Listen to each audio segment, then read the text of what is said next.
Well, good morning again. Um, Back in 2003, I was going to hike the Appalachian Trail from end to end.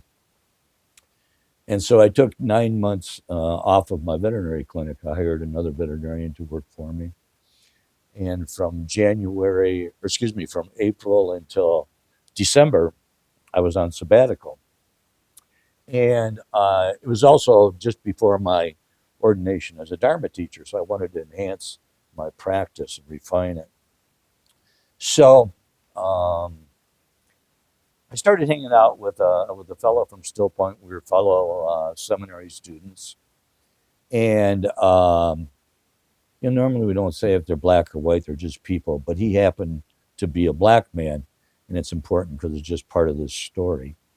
And Ron was a recovering drug addict and alcoholic, and had been formerly been a charismatic Christian when he was younger, and lived in Detroit and had diabetes and a number of health issues. So he couldn't see, he had glaucoma, and so he couldn't drive anymore. So for 9 months, I drive him down to the Veterans Hospital or wherever we went. We'd go out for lunch or dinner and go to his friends' places. And in fact, he was my best man in my wedding that year. And Ron was given the name by our teacher, Bodhidharma. Bodhidharma Ron Allen. In fact, if you look up Wikipedia, poet of Detroit or playwright of Detroit, you'll see Ron. Big story about him and photos. So the reason our teacher gave him the name Bodhidharma because she was hoping that he would carry the Zen tradition to the black community. There are not many blacks that are involved nationally in the Zen tradition. They tend to be involved more in Soka Gakkai International, which is a Lotus Sutra tradition, where they chant Nam Myoho Renge Kyo, and that's their Tina Turner. For 50 years, she was a practitioner, and she says that's what saved her life is practicing that chant twice a day and studying the Lotus Sutra, whatnot. So Ron and I would have these discussions, and I would kind of stay in the box of, we are non theistic, whereas Ron would continually stick himself outside of the box. And he says, no, no, no, God exists. And we were buddies. So, there was no big arguments, but we just kind of banter back and forth. God exists. And, and he said, one of the reasons that he has to believe that God exists, other than just his upbringing, and he believed that there's more than just this, is because of his recovery from cocaine and from alcohol. And if you don't hold on to a higher power, you're in trouble. There has to be something more than your own ego to get you through, to get you sober, to keep you sober, which was fine. So I want to talk today. A lot of people have who are in recovery of some form or another have a lot of trouble with talking about the Judeo-Christian God. They just have a lot of issues with it. And I myself had issues with it, and I went through my time. And finally, I came to a resolution where I made it work for me. Because most meetings you go to, although now, when I was doing it, they didn't have the Buddhist based recovery programs. We started one here, a woman by the name of Mary. We started one here. That was before any other Buddhists were doing it. We called it Zen and Recovery. And every Friday night we met, or every other Friday night we met here. And started out with like 25 people, and as 2 years went by, finally it was just she and I. So we said, okay, time to call it a wrap. Um, but so they have trouble with that, and so I want to talk today about maybe another way of looking at the Judeo-Christian idea of God. That idea that so many of us grew up with, that there's this old man who's an actual thing up there in the sky somehow or other. And first, I want to read you this from the Bible. This is from the prophet Isaiah. And this is kind of the traditional um, way that God is presented in the Hebrew Bible. Listen, if you will. This is Isaiah 14, chapter 14, 24 through 27. The Lord of hosts has sworn, in very truth, as I planned, so shall it be. As I designed, so shall it unfold. This is the plan prepared for the whole earth. This the hand stretched out over all the nations. For the Lord of hosts has prepared his plan. Who shall frustrate it? His is the hand stretched out. Who shall dare to turn it back? Into the reading. So that's a pretty traditional way of looking at God. The early church defined God pretty much as a divine king, someone who imparts his will upon the world. And we bend to that will or rebel, as the case may be, depending on our own personalities. And his primary attribute is power. He is the God of power. Nothing in terms of love or understanding in the Hebrew Bible, the Old Testament. Well, there's a fellow, I don't know if any of you have ever heard of him. He lived from 1861 to 1947. The year I was born, he died. His name was Alfred North Whitehead. And I know you have. And he was a mathematician and a philosopher in England. And he said we've got to look at things, at the universe, the way it's structured, differently. And he moved on from math to philosophy of science, and then the philosophy of metaphysics. He wasn't a religious man. In fact, he was an agnostic. Remember, an agnostic doesn't mean they don't believe in God. They just say, I don't know, one way or another. It can't be proven. Whereas we Buddhists are non-theistic. We place God outside of our philosophy. We're here to worry about our individual and group suffering, and how do we address suffering. Whether God exists or not matters not. And he started this thing called process philosophy, and as it was applied to religion, it was called process theology. And it's something that over the years I read a lot about and really, really hooked into, because it humanizes God. God is not any longer something that's out there that has no interaction with us, or the only interaction is his will for us, and we either bend to it or rebel. And Whitehead said that change and becoming are the most fundamental things for our ordinary lives in this world. Rather than everything being static, here's this thing here, that thing there, that thing there, that thing there, we are all continuously interacting with one another. Sound familiar? Sounds kind of like the Buddha Dharma, doesn't it? Dependent origination. We are all interacting all the time with one another. And Whitehead said that the most important thing are relationships, relationships amongst atoms, amongst things, amongst animals, amongst people, amongst everything that is. Everything can be described in terms of relationship. And he based his entire philosophy on that idea.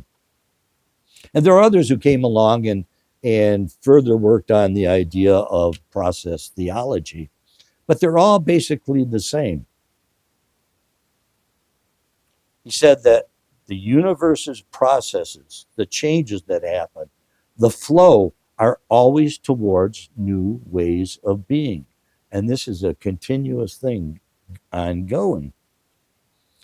Each moment that passes for us brings on new experiences. We may not realize it or think about it, but each moment that passes brings on new experiences and changes who we are. We're no longer that same person that we were a minute ago. We may think that we are, but we're not. We've been changed. And think of it in terms, and I'm not much of a guy who enjoys physics. In fact, when I took physics in college, it's the only class I took pass fail because I hated the thought of having to try and get a grade in physics. But I took it and passed it anyhow. So, think of entropy versus synergy. Entropy is chaos, it's a disarray, it's everything going apart from each other, the no lack of adhesion, of cohesiveness. Whereas synergy is order, it's organization, it's everything coming together. And I'm going to throw in here everything in our universe, as far as science can tell, and as far as the Buddha Dharma can tell, is a result of dependent origination. Pratitya Samuppada. Excuse me. Dependent origination. Because of this, that is. Because this is not, that is not. Because this arises, that arises. Because this ceases, that ceases. Cause and effect in everything that is. And yet, if the conditions stay the same, movement is towards, once it starts, movement is towards things becoming different and staying different. And so we have new experiences, new things that are built and come together, all with a movement towards, well, love, compassion, all the other things that come along with virtue, a cosmos that is working towards health and healing.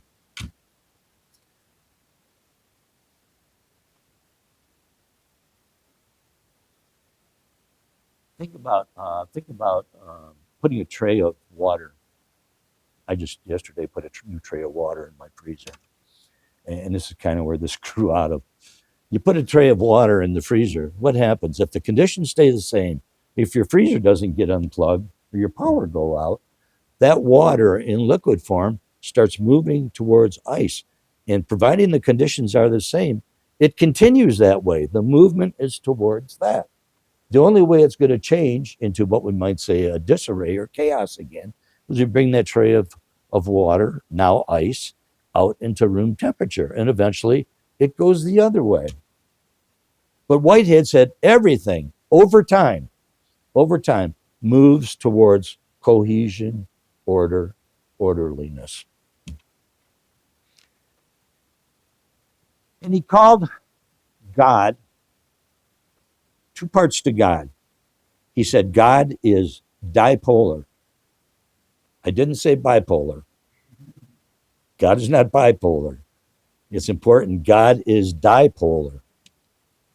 First of all, there's the primordial aspect to God, the primal aspect, the eternal, unchanging ground of all being, the potential, the possibility that is just lying there waiting to be manifested.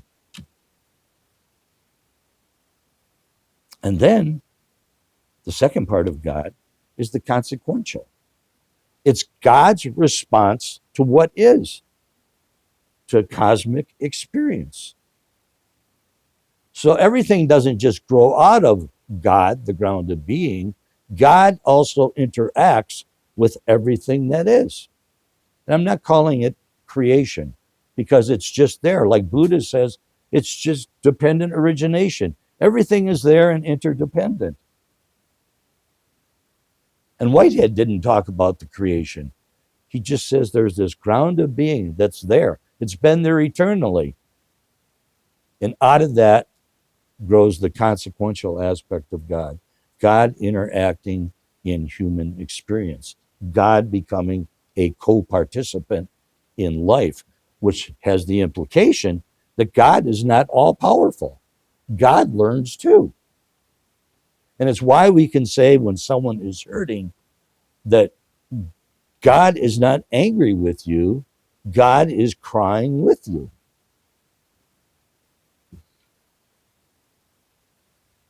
So Whitehead really stressed this idea of God in action, this consequential aspect. And as he said, and I quote, it is this consequential God, the brief Galilean vision of humility in all of us. course, who's the Galilean? Jesus of Nazareth. It is the brief Galilean vision of humility. That's the model. It didn't emphasize a ruling Caesar, a ruthless moralist, or an unmoved mover. Rather, it focuses upon the tender elements in this world, which slowly and in quietness operate by love, finding purpose in every present moment. End of quote. Damn, it sounds a lot like Buddha Dharma. So let's go down to what I talked about a few weeks ago, the Trikaya, the three-body theory of the Buddha. The Dharmakaya is what Whitehead would call the primordial aspect of being, the primordial God. That's what our Buddhist Dharmakaya is. We personify it by calling it Vairocana Buddha. That same eternal, unchanging, unmanifested body of possibility and potential, out of which everything will grow and manifest in due time. And here we're talking eons, kalpas, a grand amount of time. Well, Vairocana Buddha first showed up in the mid 400s of this common era in the Brahmajala Sutra. Now, there's a Brahmajala Sutta in the Digha Nikaya, which is entirely different than this Brahmajala Sutra right here. So Vairocana Buddha is introduced in the very first page of this writing, written in China. Supposedly, it has a Sanskrit origin in India. No one has ever come up with a Sanskrit piece of the writing. So the thought is, because India is kind of the holy place where everything began, they use that as to kind of star this particular writing when it was put down. But it's thought to be actually have written in China in the mid 400s of the Common Era here. So listen, if you will, to this. If you put your hands in Habchong, please. Vairocana Buddha was seated upon his lotus pedestal, which glittered brightly with thousands upon millions of lotus flowers, and was immediately filled with great joy. He manifested in space the true nature of his light, original samadhi of his internally abiding Dharma body, which had become Buddha, and spoke thus to the assembled crowd. All you disciples of the Buddha, listen carefully, reflect well on my words, and put them into practice. Already for incalculable hundreds of kalpas, I have put into practice the foundations of training and made them my guide. I began by renouncing everything of a worldly nature and perfected myself to that highest degree of complete and perfect knowledge called Samyak Sambodhi, whereupon I received the title of Vairocana. In other words, the one who is the source of the luminosity. I reside within the ocean of all the worlds contained within the lotus pedestal. This pedestal is comprised of 1,000 petals, with each petal containing a universe, so that there are 1,000 universes in all. I transform myself into 1,000 Shakyamunis to occupy these 1,000 universes. The universe on each petal contains, in turn, 10 billion Mount Sumerus, 10 billion suns and moons, 10 billion sets of 4 continents, including 10 billion Jambudivas, each with its Shakya Bodhisattva seated beneath a Bodhi tree. Whilst each of these Shakyamunis give voice to those foundations of training for Bodhisattvas, which you have just asked about, each of the other 999 Shakyamunis gives rise to 10 billion Shakyamunis, who in turn do the same. Each Buddha on the 1,000 petals is a transformation of myself, while the 10 billion Shakyamunis are in turn transformations of these 10,000 Buddhas. I am the source of all of them. Hence, I am called Vairocana Buddha, the Buddha who is the source of the luminosity. End of the reading.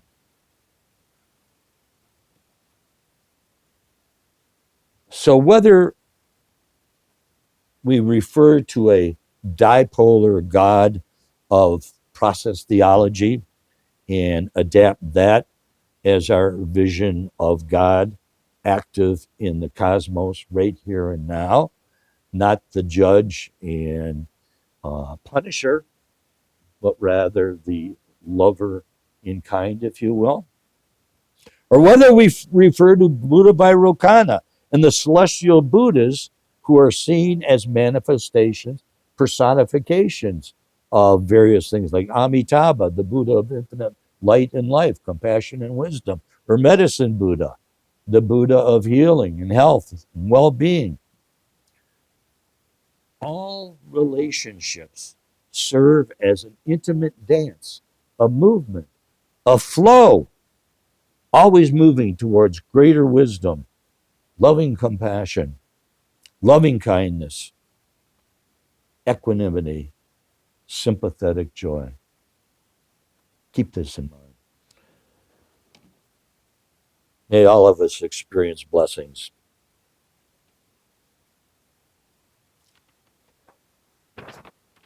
Um,